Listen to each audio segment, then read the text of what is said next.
जय जगन्नाथ बंधुगण आज आम जानिबा 19 अक्टोबर 2025 रविवार दिन द्वादश राशि राशिफल विषय एही दैनिक राशिफल चंद्रंको गोचर गणना को नहीं आधारित एवं चंद्रंको गोचर गणना आम जीवन में बहुत प्रभाव पकई थाए।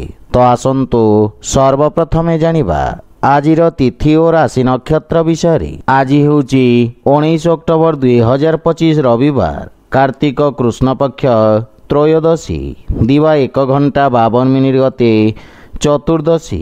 आज उत्तरा फाल्गुनी नक्षत्र संध्या 5 घंटा 50 मिनिट गते हस्ता नक्षत्र।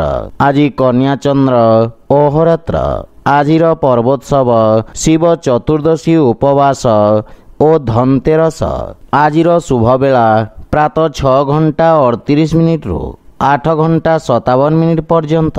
आजिर सूर्योदय प्रातः 5 घंटा 51 मिनिट। आजिर सूर्यास्त संध्या 5 घंटा 26 मिनिट। आज वृष राशि पुरुष और धनु राशि महिला मानक घात चंद्र एवं मेष राशि घात बार।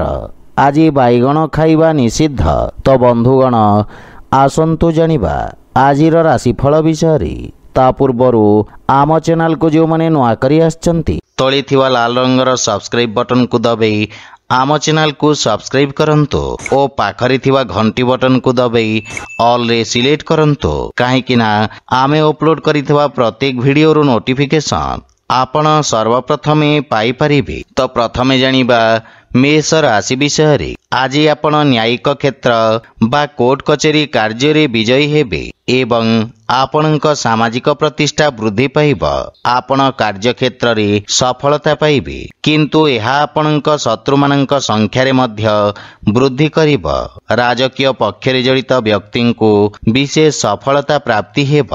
पारिवारिक जीवन रे संतान पक्षरु कोनोसी उत्तम खबर आपणको खुशी प्रदान करिब एवं संतानक उन्नति हेब। जीवन साथी सहित मधुर समय अतिवाहित करिबे एवं जीवन साथी आपणक कार्यक्षेत्र रे चलिथिबा समस्यारु मुक्तिर मार्ग खोजिबारे आपणको सहाय्य करिबे। पितांक सहित संपर्क सुदृढ़ हेब। प्रेम जीवन रे नूतन उत्साह अनुभव करिबे एवं आर्थिक स्थिति क्षेत्र रे आर्थिक लाभर स्थिति उत्तम रही। छोटिया कार्यभारु आपण मुक्ति पाइबे। स्वास्थ्य अवस्था उत्तम अनुकूल रही एवं पुराना रोगरु आराम मिलिब। स्वास्थ्य अवस्था किछि उन्नति आपणक मानसिक चाप को ह्रास करिब। आज आपण श्री गणेश लक्ष्मी पूजार्चना करंतु शुभ फल पाइबे। वृष राशि। आज विद्यार्थी छात्र छात्री मानक पई समय विशेष शुभदायक रहिब। प्रतियोगी परीक्षा रे सकारात्मक परिणाम प्राप्ति हेब। इलेक्ट्रोनिक्स उपकरण संबंधित व्यवसायी माने विशेष रूप रे उपकृत हेबे एवं आपणक कार्य क्षेत्र रे आपणक पद प्रतिष्ठा रे वृद्धि पाइब। कोनोसी पुराना व्यावसायिक संपर्क रु आपण लाभवान हेबे। पारिवारिक जीवन रे संतान पक्षरु सुखद समाचार प्राप्ति हेब एवं परिवार रे हस खुशीर वातावरण लागि रहिब किंतु भाई भौणी सहित किछि असामंजस्य स्थिति उत्पन्न होई पारे किंतु आलोचना द्वारा मतभेद दूर हेब। पितामातांकर सेवा करिवार अवसर मिलिब एवं तांक आशीर्वादरु आपण सफलता ओ मानसिक शांति पाइबे। प्रेम संपर्क रे मध्य अत्यधिक उपेक्षा कारणरु किछि मनमालिन्यर संभावना रही। आर्थिक स्थिति क्षेत्र रे सुधार आसिब किंतु नगद धनर समस्या देखा देई पारे। स्वास्थ्य अवस्था रे चर्म संबंधित रोगरु आपण आराम पाइबे किंतु विषाणु जनित रोगरु विशेष सावधान रहंतु। आज आपण असहाय गरीब व्यक्ति साहाय्य करंतु शुभ फल पाइबे। मिथुन राशि। आपणक राशि स्थान रु चतुर्थ भाव रे चंद्रदेवंको गोचर भूमि और भवन संबंधित व्यवसायी स्थायी संपत्ति लाभ पाइबार मार्ग प्रशस्त करिब। अधा रहितबा कार्य को पूर्ण करिबा पई समय उपयुक्त रही। कार्य क्षेत्र रे अवरोध दूर हेब। आपण निज कठिन परिश्रमर उत्तम परिणाम पाई परिबे एवं आपण आशावादी रहिबे किंतु पारिवारिक जीवन रे आपणଙ୍କ पारिवारिक सुखरे किछि हानि घटी पारे। माताଙ୍କ सहित किछि वैचारिक मतभेदर संभावना रहिछि एवं आपणଙ୍କ मनर जटिलता को परिवार रे प्रकाश हेबाकु दियंतु नहीं एवं जीवन साथीଙ୍କ भावना को पूर्ण ध्यान रखंतु। भाई भौणीଙ୍କ पक्षरु आवश्यकता अनुसार सहयोग प्राप्ति हेब। प्रेम जीवन रे मधुरता आसीब किंतु आपणଙ୍କୁ अन्यमानଙ୍କ पक्ष बुझिबार प्रयास करिबा उचित। आर्थिक स्थिति क्षेत्र रे आकस्मिक धनलाभर जोग रही। शेयर मार्केट बा लटरी आदि विपदपूर्ण कार्यकलापरू लाभ प्राप्तिर संभावना रही किंतु मातांक स्वास्थ्य प्रति विशेष ध्यान रखंतु। आज आपण वृद्ध लोकंकु सहाय्य करंतु, शुभ फल पाइबे। कर्कट राशि आज आपणଙ୍କ आत्मविश्वास रे वृद्धि घटिब। आपणଙ୍କ द्वारा प्रारंभ करा जायथिवा कार्य सफलता हासिल करिब। अधिकारी वर्गरू आपणଙ୍କୁ प्रशंसा ओ सम्मान प्राप्ति हेब एवं आपणଙ୍କ ख्यातिर विस्तार हेब। आपणଙ୍କ कार्य रे आपण समस्त प्रकार सहयोग पाइबे। व्यवसायी वर्गଙ୍କ पई एही समय नूतन योजना क्रियान्वित करिवार उत्तम समय। आपण निज कार्य क्षेत्र को सफलतार सहित विस्तार करिवे। पारिवारिक जीवन रे विदेशरू किछि उत्तम समाचार प्राप्ति हेबारू मनरे प्रसन्नता अनुभव करिवे एवं परिवारर सुख समृद्धता पई आपण खर्च करिवे। जीवन साथीଙ୍କ पूर्ण सहयोग प्राप्ति हेब एवं बड़ भाईଙ୍କ विशेष समर्थन आपणଙ୍କ उन्नतिर कारण हेब किंतु पिताଙ୍କ स्वास्थ्यावस्थार विशेष ध्यान रखंतु। आर्थिक स्थिति क्षेत्र रे उन्नति हेब किंतु समस्त प्रकार अनावश्यक देखै हेबाठारू आपण दूरेई रुहंतु, अन्यथा धनहानिर संभावना रही। स्वास्थ्यावस्था रे उन्नति हेब किंतु सतर्कता बजाय रखंतु। आज आपण भगवान गणेशंकु दुब अर्पण करंतु, शुभ फल पाइबे। सिंह राशि आज आपणଙ୍କ ख्याति रे वृद्धि हेब। आपण निज विचारधारा सहित समस्तंकु प्रभावित करिवे। वाणी तथा उपस्थापना क्षेत्र जड़ित व्यवसायी माने नूतन अवसर पाइबे एवं आपणଙ୍କ सामाजिक सर्कल रो विकास हेब। कला माध्यम रे आपणଙ୍କ ख्यातिर विस्तार हेब एवं आपणଙ୍କ कार्यशैली प्रशंसित हेब। वाणिज्य व्यवसाय प्रारंभ करिवा पई यह उत्तम अनुकूल समय किंतु पारिवारिक जीवन रे सान भाई भौणीଙ୍କ संपूर्ण ध्यान रखंतु एवं उत्तम मार्गदर्शन प्रदान करंतु। जीवन साथीଙ୍କ सहित उत्तम समय अतिबाहित करिवे। कोनोसी पारिवारिक संपत्ति पाइबा पई दृढ़ संभावना रही। पितांक पक्षरु पूर्ण समर्थन मिलिब एवं आपणଙ୍କ व्यक्तित्व रे आकर्षण एवं आपणଙ୍କ पारिवारिक संपर्क सुदृढ़ हेब। प्रेम जीवन रे कार्य व्यस्तता हेतु किछि दूरता आसी पारे। आर्थिक स्थिति क्षेत्र रे प्रगति हेब किंतु अनावश्यक खर्च उपरे नियंत्रण बजाय रखंतु। स्वास्थ्यावस्था उत्तम अनुकूल रहिब किंतु अस्थि संबंधित जंत्रणा आपणଙ୍କୁ हैरान करि पारे। आज आपण सूर्य देवंकु जल अर्पण करंतु, शुभ फल पाइबे। कन्या राशि आज आपणଙ୍କ राशि रे चंद्रदेवंको गोचर आपणଙ୍କ व्यक्तित्व रे आकर्षणर संचार करिब। पद ओ गारिमा प्राप्ति हेब एवं आपणଙ୍କ सामाजिक प्रतिष्ठा मध्य वृद्धि पाइब। रियल इस्टेट संबंधित व्यवसाय रे लाभर परिणाम प्राप्ति हेब। वाणिज्य व्यवसाय क्षेत्र रे आपण करिथिबा परिवर्तन आपणଙ୍କୁ सकारात्मक परिणाम प्रदान करिब। विद्यार्थी छात्र छात्री माननक पई आशातीत क्षेत्र रे उच्च शिक्षार मार्ग प्रशस्त हेब। पारिवारिक जीवन रे कार्य क्षेत्र रे जीवन साथीଙ୍କ परामर्श आपणଙ୍କୁ सहाय्य करिब एवं जीवन साथीଙ୍କ सहित संपर्क रे प्रगाढ़ता आसीब। भाई ओ बंधु माननक सहयोग आपणଙ୍କୁ खुशी एवं आत्मविश्वास को वृद्धि करिब। विवाह योग्य व्यक्तिंक पई किछि उत्तम प्रस्ताव आसीबार संभावना रही। प्रेम संपर्क निकटतर हेब एवं आर्थिक पक्ष मजबूत हेबाकु लागिब किंतु खर्च उपरे नियंत्रण बजाय रखंतु। स्वास्थ्यावस्था उत्तम अनुकूल रहिब किंतु विषाणुजनित रोगरू आपण सावधान रहंतु। आज आपण गोमातांको खाइबाकु दियंतु, शुभ फल पाइबे। तुला राशि आज आपणଙ୍କ पई मानसिक चाप वृद्धि पाइब କାର୍ଯ୍ୟକ୍ଷେତ୍ରରେ କିଛି ଅନାବଶ୍ୟକ ସମସ୍ୟା ଉତ୍ପନ୍ନ ହୋଇପାରେ, କିନ୍ତୁ ଆପଣ ନିଜ କର୍ମଠ ସ୍ୱଭାବ କାରଣରୁ ଜୀବନର ସମସ୍ତ ସମସ୍ୟାର ସଫଳତାପୂର୍ବକ ସାମ୍ନା କରିବେ।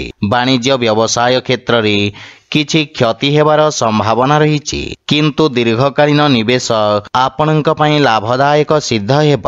କିନ୍ତୁ ବାଣୀରେ ସଂଯମତା ବଜାୟ ରଖନ୍ତୁ। ପାରିବାରିକ ଜୀବନରେ ପରିବାର ସଦସ୍ୟଙ୍କ ବାଞ୍ଛିତ ସହଯୋଗରେ ହାନି ଘଟିବ, କିନ୍ତୁ ଆପଣଙ୍କ ଦ୍ୱାରା ପରିବାର ସଦସ୍ୟଙ୍କୁ କରାଯାଇଥିବା ସହଯୋଗ ପାରିବାରିକ ସମ୍ପର୍କକୁ ସୁଦୃଢ଼ କରିବ ଏବଂ ପାରିବାରିକ ଖର୍ଚ୍ଚରେ ନିୟନ୍ତ୍ରଣ ଲାଗି ରହିବ। ଯେକୌଣସି ପ୍ରକାର ନିର୍ଣ୍ଣୟ ବୁଝି ବିଚାରି ନିଅନ୍ତୁ। ଗୃହ ପରିବାରର ସମସ୍ତ ସମସ୍ୟାର ସମାଧାନ ଖୋଜିବାରେ ଆପଣ ସକ୍ଷମ ହେବେ। ଆର୍ଥିକ ସ୍ଥିତି କ୍ଷେତ୍ରରେ ନଗଦ ଧନ ସମସ୍ୟାର ସମାଧାନ ପାଇଁ ପ୍ରୟାସ କରିବେ। ଧାର୍ମିକ ଆଧ୍ୟାତ୍ମିକ ପୂଜାପାଠ ପ୍ରତି ଆପଣଙ୍କ ରୁଚି ବଢ଼ିବ ଏବଂ ଆର୍ଥିକ ଚିନ୍ତା ଆପଣଙ୍କୁ ବିଚଳିତ କରିପାରେ, କିନ୍ତୁ ସ୍ୱାସ୍ଥ୍ୟାବସ୍ଥା ଉତ୍ତମ ଅନୁକୂଳ ରହିଛି। ଆଜି ଆପଣ ବଜରଙ୍ଗ ବାଣ ପାଠ କରନ୍ତୁ, ଶୁଭ ଫଳ ପାଇବେ। ବିଛାରାଶି, ଆଜି ଆପଣଙ୍କ ଦ୍ୱାରା କରାଯାଇଥିବା ନିବେଶ ଆପଣଙ୍କୁ ସର୍ବୋତ୍ତମ ଲାଭ ପ୍ରଦାନ କରିବ ଏବଂ ଲାଭର ସ୍ଥିତି ବୃଦ୍ଧି ପାଇବ। ସାମାଜିକ ସେବା କ୍ଷେତ୍ରରେ କରାଯାଇଥିବା ଖର୍ଚ୍ଚ ଆପଣଙ୍କ ଖ୍ୟାତିରେ ବୃଦ୍ଧି କରିବ। ଆପଣ ଆରମ୍ଭ କରୁଥିବା କାର୍ଯ୍ୟରେ ପ୍ରଗତି ଆସିବ ଏବଂ ଆପଣଙ୍କୁ ନିଜ ଅନୁଭବର ପୂର୍ଣ୍ଣ ଲାଭ ପ୍ରାପ୍ତି ହେବ। ପାରିବାରିକ ଜୀବନରେ ପୈତୃକ ସମ୍ପତ୍ତି ସମ୍ବନ୍ଧିତ ବିବାଦର ସମାଧାନ କରିବାରେ ଆପଣ ସକ୍ଷମ ହେବେ, ଯାହାଫଳରେ ପାରିବାରିକ ବାତାବରଣ ସୁଖଦ ରହିବ ଏବଂ ପାରିବାରିକ ସମ୍ପର୍କ ଲାଭ ପ୍ରଦାନ କରିବ। ପିତାଙ୍କ ସମ୍ବନ୍ଧିତ କୌଣସି ପରିଚିତ ବ୍ୟକ୍ତିଙ୍କ ସାହାଯ୍ୟରେ ଆପଣଙ୍କ ପୂର୍ବରୁ ଅଟକି ରହିଥିବା କାର୍ଯ୍ୟଗୁଡ଼ିକରେ ଗତି ଆସିବ ଏବଂ ପାରିବାରିକ ଧନ ସମ୍ପତ୍ତି ବୃଦ୍ଧି ହେବ। ପିତାମାତାଙ୍କ ସ୍ନେହ ଓ ଆଶୀର୍ବାଦ ପ୍ରାପ୍ତ କରିବେ। ଆର୍ଥିକ ସ୍ଥିତି କ୍ଷେତ୍ରରେ ଆକସ୍ମିକ ଧନ ଲାଭର ପ୍ରବଳ ଯୋଗ ରହିଛି ଏବଂ ସଞ୍ଚିତ ଧନରେ ମଧ୍ୟ ବୃଦ୍ଧି ପାଇବ। କାର୍ଯ୍ୟବ୍ୟସ୍ତତା ଅଧିକ ରହିବ, କିନ୍ତୁ ସ୍ୱାସ୍ଥ୍ୟାବସ୍ଥାର ସମ୍ପୂର୍ଣ୍ଣ ସମର୍ଥନ ମିଳିବ। ଆଜି ଆପଣ ଗୋମାତାଙ୍କୁ କଦଳୀ ଖାଇବାକୁ ଦିଅନ୍ତୁ, ଶୁଭ ଫଳ ପାଇବେ। ଧନୁରାଶି, ଆପଣଙ୍କ ରାଶି ସ୍ଥାନରୁ ଦଶମ ଭାବରେ ଚନ୍ଦ୍ରଦେବଙ୍କ ଗୋଚର ଆପଣଙ୍କ ବ୍ୟବସାୟର ଅଭିବୃଦ୍ଧି ପାଇଁ ନୂତନ ଅବସର ପ୍ରଦାନ କରିବ। ଆପଣଙ୍କ କର୍ମଠତା ସହିତ ନିଜ କାର୍ଯ୍ୟକ୍ଷେତ୍ର ତଥା କାର୍ଯ୍ୟପ୍ରଣାଳୀରେ ଆବଶ୍ୟକତା ଅନୁସାରେ ପରିବର୍ତ୍ତନ କରିବା ପାଇଁ ପ୍ରେରିତ ହେବେ ଏବଂ ଆବଶ୍ୟକ ଅନୁଯାୟୀ କାର୍ଯ୍ୟ କରିବେ। ଆପଣଙ୍କ ଦ୍ୱାରା ନିଆଯାଇଥିବା ନିର୍ଣ୍ଣୟ ଆପଣଙ୍କ ପାଇଁ ଏକ ସୁବର୍ଣ୍ଣ ଭବିଷ୍ୟତର ମୂଳଦୁଆ ସାଜିବ। ବିଦ୍ୟାର୍ଥୀ ଛାତ୍ରଛାତ୍ରୀମାନେ ଭବିଷ୍ୟତର ଆବଶ୍ୟକତା ଅନୁସାରେ ନିଜ ବ୍ୟବସାୟ ତଥା ତାହାର ଅନୁରୂପ ଆବଶ୍ୟକ କୌଶଳର ଚୟନ କରିବେ। ପାରିବାରିକ ଜୀବନରେ ପାରିବାରିକ ସ୍ଥିତି ଆପଣଙ୍କ ପାଇଁ ଅତ୍ୟନ୍ତ ଉତ୍ତମ ରହିଛି। ଆପଣ ପିତାମାତାଙ୍କ ଠାରୁ ମାର୍ଗଦର୍ଶନ ଏବଂ ସମର୍ଥନ ପାଇବେ। ଜୀବନସାଥୀ ଆପଣଙ୍କ ସମସ୍ତ ପ୍ରୟାସରେ ସମ୍ପୂର୍ଣ୍ଣ ସମର୍ଥନ କରିବେ, କିନ୍ତୁ ସନ୍ତାନଙ୍କ ଭବିଷ୍ୟତ ଓ ଶିକ୍ଷାକୁ ନେଇ ଆପଣ ସାମାନ୍ୟ ଚିନ୍ତିତ ରହିବେ। ଭାଇ ଭଉଣୀଙ୍କ ସହିତ ସମ୍ପର୍କ ସୁଦୃଢ଼ ହେବ, କିନ୍ତୁ ପ୍ରେମ ଜୀବନରେ ଅଧିକ ଉପେକ୍ଷା ନିରାଶାର କାରଣ ହୋଇପାରେ ଏବଂ ଆର୍ଥିକ ଲାଭର ସ୍ଥିତି ଉତ୍ତମ ଅନୁକୂଳ ରହିଛି। ନୂତନ ଆୟର ସ୍ରୋତ ନିର୍ମାଣ ହେବ। ସ୍ୱାସ୍ଥ୍ୟାବସ୍ଥା ଉତ୍ତମ ରହିବ ଏବଂ ଆପଣ ଶାରୀରିକ ଭାବରେ ସମର୍ଥ ଓ ଉର୍ଜାବାନ ଅନୁଭବ କରିବେ। ଆଜି ଆପଣ ଓଁ ଗଂ ଗଣପତେ ନମଃ ମନ୍ତ୍ରର ଜପ କରନ୍ତୁ, ଶୁଭ ଫଳ ପାଇବେ। ମକର ରାଶି, ଆଜି ଆପଣଙ୍କ ଭାଗ୍ୟରେ ବୃଦ୍ଧି ଘଟିବ ଏବଂ ଭାଗ୍ୟର ପୂର୍ଣ୍ଣ ସହଯୋଗ ପ୍ରାପ୍ତି ହେବ। ପୂର୍ବରୁ ଅଟକିଥିବା କାର୍ଯ୍ୟ ସ୍ୱତଃ ଭାବରେ ପୂର୍ଣ୍ଣ ହେବାକୁ ଲାଗିବ। ଆଳସ୍ୟକୁ ପରିତ୍ୟାଗ କରି ଆପଣ କାର୍ଯ୍ୟକ୍ଷେତ୍ରରେ ନୂତନ ଉର୍ଜାର ସଞ୍ଚାର କରିବେ ଏବଂ ଉନ୍ନତି ହେବାକୁ ଲାଗିବ। ସରକାରୀ କୋର୍ଟ କଚେରୀ ସମ୍ବନ୍ଧିତ ମାମଲାର ନିର୍ଣ୍ଣୟ ଆପଣଙ୍କ ସପକ୍ଷରେ ରହିବ। ଅତୀତରେ ଆପଣଙ୍କ ଦ୍ୱାରା କରାଯାଇଥିବା କାର୍ଯ୍ୟ ଆପଣଙ୍କ ପ୍ରତିଷ୍ଠା ବୃଦ୍ଧି କରିବ। ପାରିବାରିକ ଜୀବନରେ ପିତାଙ୍କ ସହଯୋଗ ଆପଣଙ୍କ ବିଷମ ପରିସ୍ଥିତିରେ ଆପଣଙ୍କୁ ସାହାଯ୍ୟ କରିବ। ଭାଇମାନଙ୍କ ଠାରୁ ସାହାଯ୍ୟ ମିଳିବ ଏବଂ ଜୀବନସାଥୀଙ୍କ ସହିତ ସମ୍ପର୍କରେ ପ୍ରଗାଢ଼ତା ଆସିବ। ପରିବାର ସଦସ୍ୟ ଆପଣଙ୍କ ବାଣୀରେ ପ୍ରଭାବିତ ହେବେ। ସନ୍ତାନ ପକ୍ଷରୁ କିଛି ସୁଖଦ ସମାଚାର ପ୍ରାପ୍ତି ହେବ। ପ୍ରେମ ଜୀବନ ପାଇଁ ସମୟ ଦେବାରେ ଆପଣ ସକ୍ଷମ ହେବେ ଏବଂ ଆର୍ଥିକ ସ୍ଥିତି କ୍ଷେତ୍ରରେ ନୂଆ ପରିଯୋଜନା ହେତୁ ଭାଗ୍ୟ ଆପଣଙ୍କ ସପକ୍ଷରେ ରହିବ। ସେୟାର ମାର୍କେଟ ଆଦିରେ ନିବେଶ କରିବା ଲାଭପ୍ରଦ ସିଦ୍ଧ ହେବ ଏବଂ ଆର୍ଥିକ ଲାଭର ସ୍ଥିତି ଅତ୍ୟନ୍ତ ଉତ୍ତମ ରହିଛି। ଅତ୍ୟଧିକ କାର୍ଯ୍ୟବ୍ୟସ୍ତତା ଓ ଅନାବଶ୍ୟକ ଖର୍ଚ୍ଚ ହେତୁ କିଛି ମାନସିକ ସମସ୍ୟାର ସମ୍ମୁଖୀନ ହେବାକୁ ପଡ଼ିବ। ଆଜି ଆପଣ ବଜରଙ୍ଗ ବାଣ ପାଠ କରନ୍ତୁ, ଶୁଭ ଫଳ ପାଇବେ। କୁମ୍ଭ ରାଶି, ଆପଣଙ୍କ କର୍ମକ୍ଷେତ୍ରରେ ଚନ୍ଦ୍ରଦେବଙ୍କ ଏହି ଗୋଚର କିଛି ବ୍ୟବଧାନ ଉତ୍ପନ୍ନ କରିବ, କିନ୍ତୁ ଆପଣ ନିଜ କର୍ମକ୍ଷେତ୍ରରେ କିଛି ବଡ଼ ପରିବର୍ତ୍ତନ କରିବେ। ଯୋଜନାବଦ୍ଧ କାର୍ଯ୍ୟ ସମାପ୍ତ କରି ଲାଭର ସ୍ଥିତି ପ୍ରାପ୍ତ କରିବେ। ସରକାରୀ କ୍ଷେତ୍ରରେ କାର୍ଯ୍ୟରତ ବ୍ୟକ୍ତିଙ୍କ ପାଇଁ ଉତ୍ତମ ଅନୁକୂଳ ସମୟ। ଆପଣ ଉଚ୍ଚ ଅଧିକାରୀ ଓ ସହକର୍ମୀଙ୍କ ପୂର୍ଣ୍ଣ ସମର୍ଥନ ପାଇବେ। ଦୈନିକ ବ୍ୟବସାୟୀମାନେ ବିଶେଷ ଲାଭ ପ୍ରାପ୍ତ କରିବେ। ଲମ୍ବିତ କାର୍ଯ୍ୟ ସମାପ୍ତ କରିବାର ସୁଯୋଗ ମିଳିବ ଏବଂ ସଫଳତା ମଧ୍ୟ ପାଇବେ। ପାରିବାରିକ ଜୀବନରେ ପିତାଙ୍କ ମାର୍ଗଦର୍ଶନ ପ୍ରାପ୍ତି ହେବ, କିନ୍ତୁ ତାଙ୍କ ସ୍ୱାସ୍ଥ୍ୟାବସ୍ଥାର ବିଶେଷ ଧ୍ୟାନ ରଖନ୍ତୁ। କିଛି ଅବାଞ୍ଛିତ ଭ୍ରମଣର ସମ୍ଭାବନା ରହିଛି। ପରିବାରର ସମ୍ପୂର୍ଣ୍ଣ ସମର୍ଥନ ଆପଣଙ୍କ ଉପରେ ଲାଗି ରହିବ। ଆପଣଙ୍କ ବ୍ୟବହାର, କୁଶଳତା ତଥା କର୍ମଠତା କାର୍ଯ୍ୟକ୍ଷେତ୍ରରେ ସହାୟକ ସିଦ୍ଧ ହେବ। ଭାଇ ଭଉଣୀଙ୍କ ସମ୍ପୂର୍ଣ୍ଣ ସମର୍ଥନ ପାଇବେ। ପ୍ରେମ ଜୀବନରେ ସତେଜତା ଅନୁଭବ କରିବେ ଏବଂ ଆର୍ଥିକ ସ୍ଥିତି କ୍ଷେତ୍ରରେ ଅନାବଶ୍ୟକ ଖର୍ଚ୍ଚରୁ ସାବଧାନ ରୁହନ୍ତୁ। ସଞ୍ଚିତ ଯୋଜନାରେ ବିନିଯୋଗ କରିବାର ଉତ୍ତମ ଅନୁକୂଳ ସମୟ। ସ୍ୱାସ୍ଥ୍ୟାବସ୍ଥା ଉତ୍ତମ ଅନୁକୂଳ ରହିଛି, କିନ୍ତୁ ପିତାଙ୍କ ସ୍ୱାସ୍ଥ୍ୟାବସ୍ଥାର ବିଶେଷ ଯତ୍ନ ନିଅନ୍ତୁ। ଆଜି ଆପଣ ହନୁମାନ ଚାଲିସାର ପାଠ କରନ୍ତୁ, ଶୁଭ ଫଳ ପାଇବେ। ମୀନ ରାଶି, ଆଜି ଆପଣ ନିଜ ବ୍ୟବସାୟିକ ଭାଗିଦାରୀମାନଙ୍କ ସହଯୋଗ ପ୍ରାପ୍ତ କରିବେ। ଆପଣଙ୍କ ପୂର୍ବରୁ ଅଟକି ରହିଥିବା କାର୍ଯ୍ୟରେ ଗତି ଆସିବ ଏବଂ ଆର୍ଥିକ ଲାଭର ସ୍ଥିତି ବିକଶିତ ହେବ। ବିଶେଷଜ୍ଞ ବା ଅନୁଭବୀ ବ୍ୟକ୍ତିଙ୍କ ପରାମର୍ଶରେ ଆପଣଙ୍କ କାର୍ଯ୍ୟକ୍ଷେତ୍ରର ବିସ୍ତାର ହେବ।